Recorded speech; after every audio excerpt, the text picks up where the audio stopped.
Hello, good evening, everybody. My name is Sir Jude, and tonight I will present the video lecture for our lesson today. So, might be wondering, that for the past few days, my video lectures are kind of late. I mean, I still try to upload them within the day, but paggabi na ng paggabi yung mga uploads ko. That's because I am super busy and loaded and may pinagdadaanan lang. But, as I mentioned, I attempt na makapag-upload pa rin para should you review and the Google slide is not enough, the video lecture will hopefully supplement. Okay? So since we tackled scientific notation yesterday, I would like to begin with a recap of that lesson muna. Okay. So part one, let's convert the following numbers to scientific notation. Um, So 7.7. 7.7 is a number between 1 and 10. And the decimal point is already after the first non-zero digit, which is the first number, 7. So therefore, we don't have to move any decimal points. It will be written as 7.7 times 10 raised to 0. Okay. Number 2 is 500. So 500 is, as we established yesterday, a very large number. So as a whole number, the decimal point is implied, meaning that the decimal point is right after the last digit on the right. So there you go. And we have to move the decimal point after the first non-zero digit, which is 5, 2 times to the left. Okay? So therefore, the scientific notation for that is 1. We have 5.00 times 10 raised to positive 2 because we moved the decimal point twice, and then this is a very large number. Okay, number 3, we have 0.00076. This is a very small number. So we have to move the decimal point 3 times to the right between 7 and 6. 1, 2, 3, 4 pala. 4 times to the right until it lands between 7 and 6. So therefore, the scientific notation of this number is 1. We have 7.6 times 10 raised to negative 4.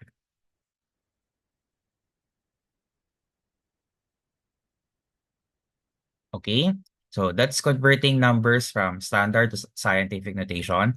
Let's now convert numbers from scientific to standard notation. Let's start with 4.5 times 10 raised to positive 1. So in this number, the exponent, we expect a large number because the exponent is positive, and we have to move the decimal point 1 place to the right. So therefore, the resulting number is none other than simply 45.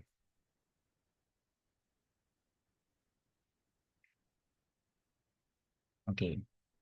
Next po, part 2, number 2, we have 8.6 times 10 raised to negative 6. This is a very small number, and we have to move the decimal point 6 times to the left.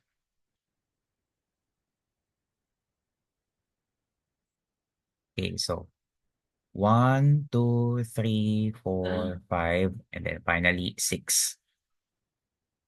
So therefore, there are 5 vacant spots. We will replace them with 5 zeros as well. Pasensya na po kung medyo magulo yung pagsulat ko this time around. I mean, magulo in a sense na hindi siya kasing organized ng uh, PowerPoint yesterday because I left my tablet at the school. But anyway, let's make the most out of this experience. So the converted number to standard notation is 0.0000086.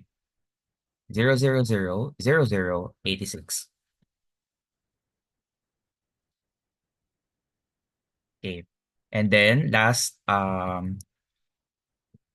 number, we have 3.567 times 10 raised to positive 0. So this is a number between 1 and 10, no? And the exponent 0 tells us that we don't have to move the decimal point anymore, so we have to leave that number as 3.567.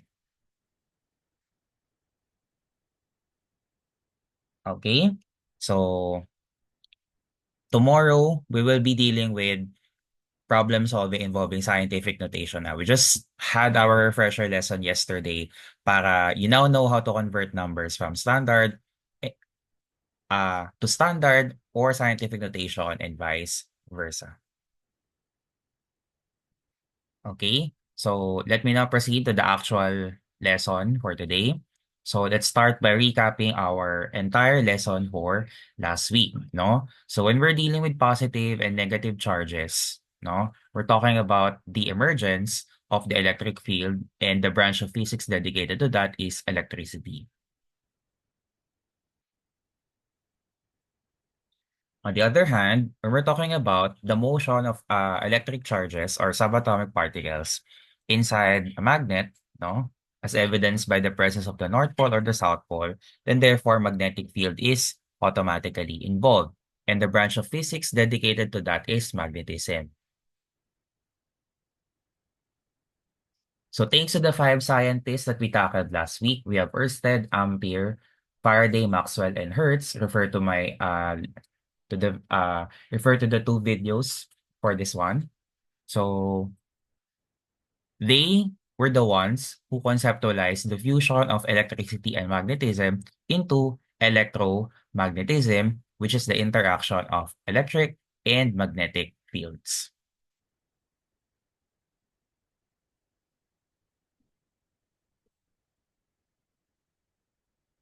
Okay, so let's now talk about the electromagnetic wave. So below is the EM wave with three regions. We have the electric field oscillation found at the y-axis. We have the magnetic field oscillation found at the z-axis, and the EM wave propagation found at the x-axis. So my question for you is, how do the electric and magnetic fields propagate? So let's start with the electric field first. The electric field is found at the y-axis, and y-axis is usually patayo, diba? So the color of the wave, of the field rather, dedicated to the electric field oscillation is color purple. And as you can see, the electric field oscillates or propagates transversely in an up and down motion, which is reminiscent of the way secondary waves propagate when we discussed seismic waves last quarter.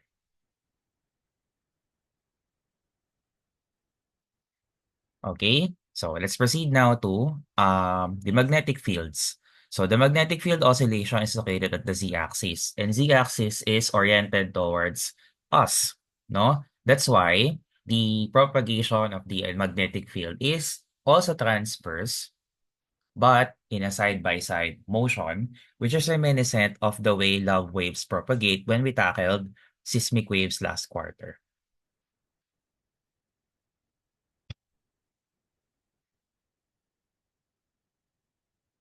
All right, next. So how many degrees is the angle formed between the, number one, EF electric field and EM wave propagation? So the electric field oscillation is found at the y-axis, while the EM wave propagation is found at the x-axis. So the angle formed between the two, sorry, let me change the color. Ayan. So the angle formed between the two is a right angle. And when we have right angles, the numerical value of that angle is 90 degrees.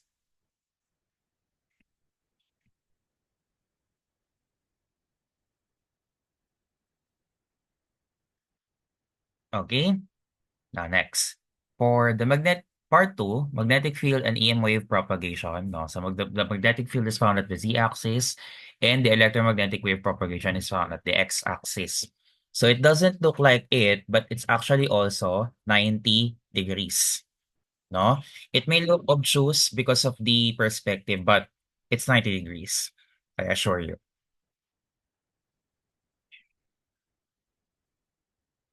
Okay? So last, but definitely not the least pair, we have the electric field oscillation, which is found at the y-axis, and the magnetic field oscillation, which is found at the z-axis. Again, it doesn't look like it, but the angle is also 90 degrees.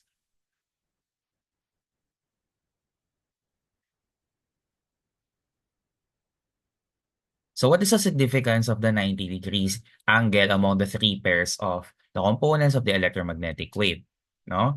So to answer this question, how does the electromagnetic wave propagate? So remember, when we have two lines intersecting at one point and they form a 90-degree or a right angle, then therefore they exhibit perpendicular uh, relationship, or we have perpendicular lines. So the electric field oscillation is perpendicular to the magnetic field oscillation, and both are perpendicular to the electromagnetic wave propagation.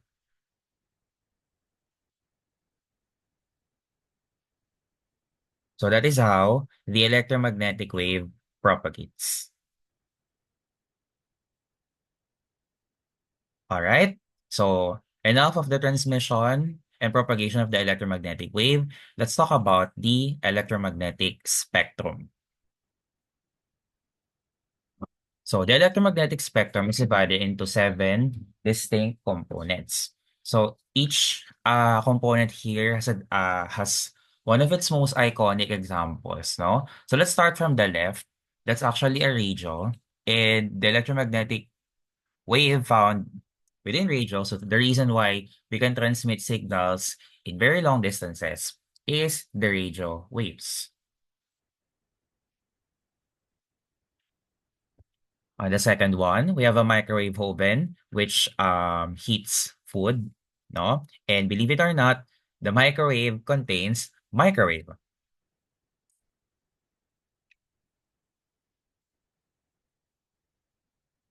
Number three, we have the remote control. And yes, while the remote control or remote controls do emit red light, there's much more specific component of electromagnetic spectrum dedicated to that, and that's the infrared.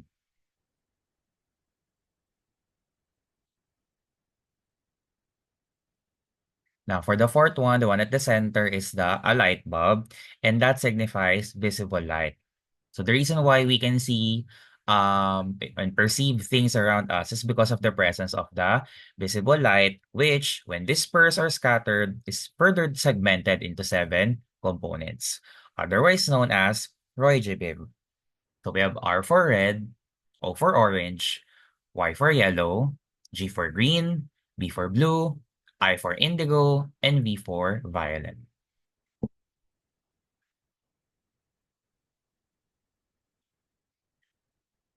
Okay, next we have the sun. The sun emits sunlight.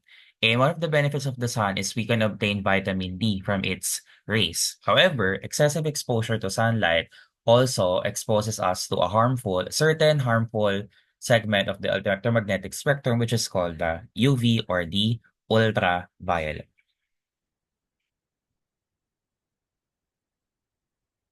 Now, second to the last, as you can see, we have not a thermal imaging, but more like uh, the scanning of our skeletal system, which can be achieved through X-rays.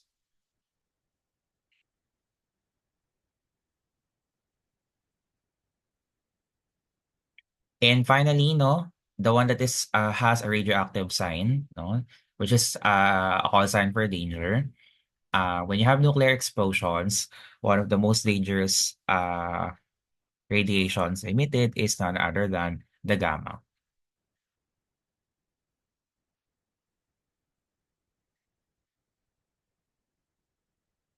All right, so let's run through the components of the electromagnetic spectrum by beginning with radio on the left, microwaves, infrared, visible, which is divided into red, orange, yellow, green, blue, indigo, violet, then ultraviolet, and then X-rays, and then gamma.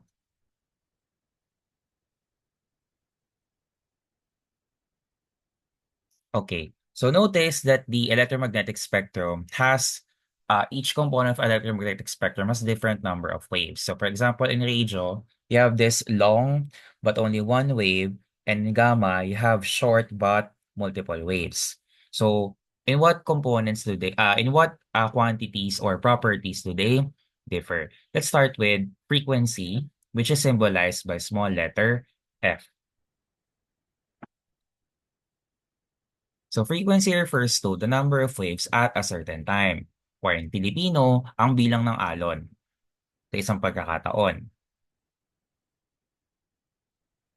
And if you recall, no, there was one of the scientists that conceptualized the fusion of the electromagnetism that was paid tribute to by naming the SI unit of frequency, and that's none other than Heinrich Hertz. So the symbol for the unit Hertz is represented by capital H and small letter Z.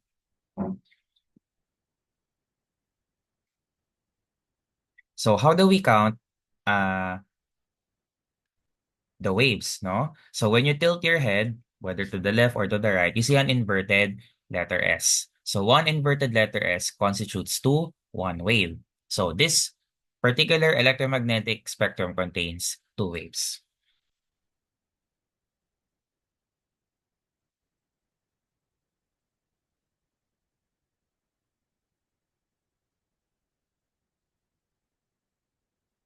Okay. So let's now establish our frequency trends. So as you can see, no, in radio, it may have the longest wave, but it also only contains one wave. While for gamma, it may have the shortest waves, but it has the most number of waves. That's why from left to right or from radio to gamma, frequency increases.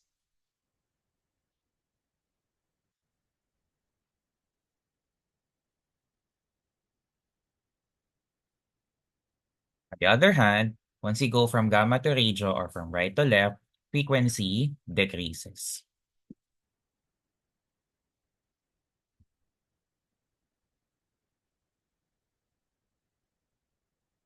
So to avoid confusion, let's arrange the components of the electromagnetic spectrum according to increasing frequency. When we say increasing frequency, in Tagalog, paparaming bilang ng alon. So kung paparami ang bilang ng alon, magsisimula tayo dun sa component na may pinakakonting bilang ng alon, and that's radio, microwave, infrared, red, orange, yellow, green, blue, indigo violet, ultraviolet, X-rays, and gamma.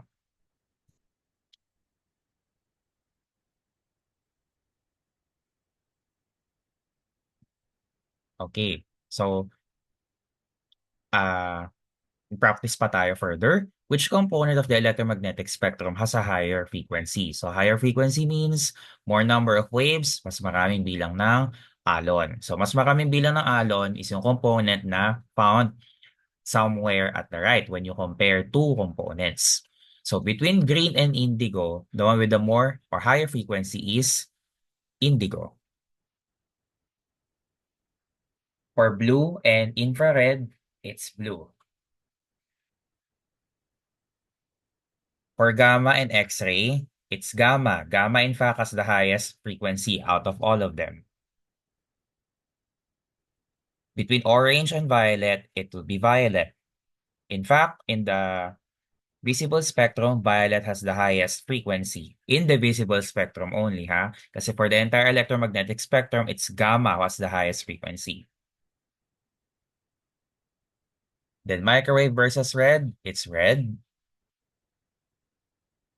And radio versus ultraviolet, it will be ultraviolet. Okay? So now, bukod sa bilang ng alon, sabi ko rin kanina na magkakaiba ng haba ng alon ang component ng electromagnetic spectrum. And the next and final property that we're going to discuss is the wavelength, which is symbolized by a Greek letter called lambda, which, as you can see in the picture right now, or the symbol right now, is just an inverted letter Y. So, from the from the word itself, wavelength, length of a wave, haba ng alon, distance of one wave.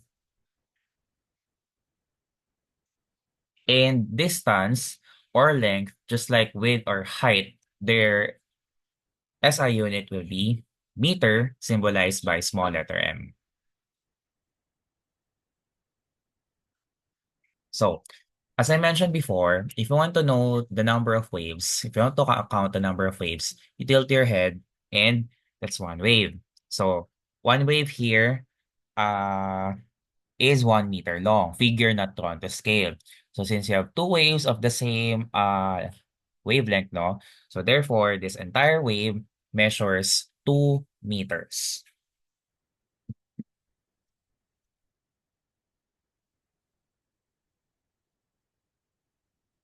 So kanina meron tayong frequency trends. Now let's establish the wavelength trends. Okay? So from left to right, radio to gamma, mas umiikli yung alon mismo. So therefore, wavelength decreases.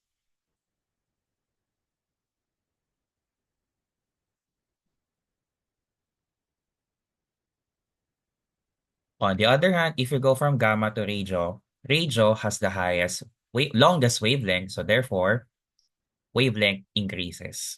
Which is actually true in real life because if you want to reach someone in very long distances, then the best component of the electromagnetic spectrum to do that is none other than radio.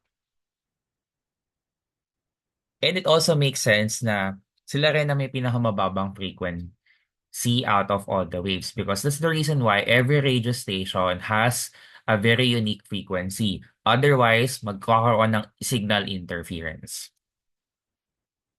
So isn't it great na even though this lesson is kind of cerebral or cognitive for some of you, no, yung kanilang practical application is very evident and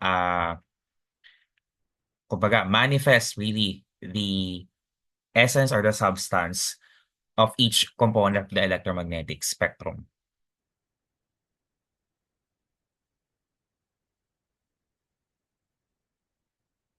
Okay? Now, let's arrange the components of the electromagnetic spectrum according to increasing wavelength. So in Tagalog, papahabang alon. So ngayon, magsisimula tayo sa pinakamaikli. At ang pinakamaikli ay si gamma, followed by X-rays, ultraviolet, violet, indigo, blue, green, yellow, orange, red, infrared, microwave, and radio. So the one with the longer wavelength rather, is found at the left side when you compare two components of the electromagnetic spectrum, which we will now do in this slide. Which component of the electromagnetic spectrum has the longer wavelength? So, number one, is it blue or radio?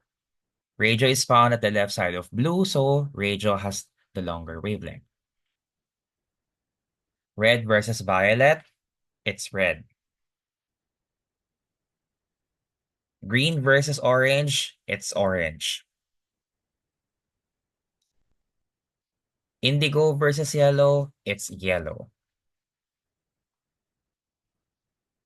Gamma versus infrared, it's infrared. And finally, X-ray versus ultraviolet, it's ultraviolet.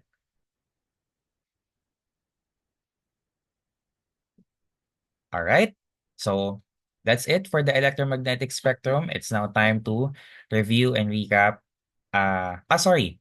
Let's establish first the relationship between frequency and wavelength. So let's analyze end the ends of the electromagnetic spectrum from one end to another. So we have the radio. Radio has the lowest frequency but the longest wavelength. On the other hand, gamma has the highest frequency but the shortest or lowest wavelength. Okay? So you might be noticing that for frequency and wavelength, one variable increases and the other one decreases, vice versa. So in mathematics, when you have one variable increasing and the other variable decreasing, no, they depend from each other, then therefore, frequency and wavelength are indirectly or inversely proportional with each other. Okay? So, pasensya na sa nasabi ko kanina, eto na yung actual review or recap since tapos na tayo. Okay? So, Let me read these statements for you. The electric and magnetic fields oscillate or propagate transversely. The electric field, at least in this picture, oscillates up and down, while the magnetic field oscillates side by side. The electric field and magnetic field oscillations are 90 degrees from each other, making them perpendicular from each other, and the EM wave propagation.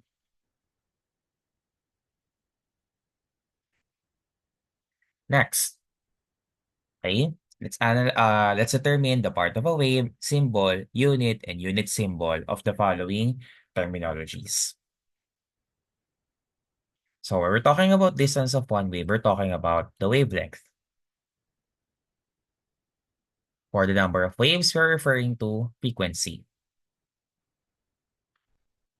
For symbol, the symbol for wavelength is the inverted and flipped letter Y, otherwise Greek letter Y, also known as lambda.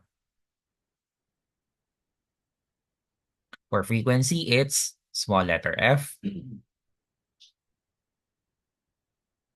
The unit for wavelength is meter, while the unit for frequency is hertz. The symbol for meter is small letter m, while the symbol for hertz is capital H and small letter Z. Okay, now last, so we have red wave on the left and blue wave on the right. Red wave has a lower frequency and a longer wavelength than the blue wave. So remember, no, the answers to this sentence completion only further cement that frequency and wavelength exhibit indirect or inverse proportional relationship. And that's all for today. So remember, I ask you to bring your scientific calculator tomorrow because we will be dealing with computations involving scientific notation. Till then, I am Sir Jude. Good night and good luck.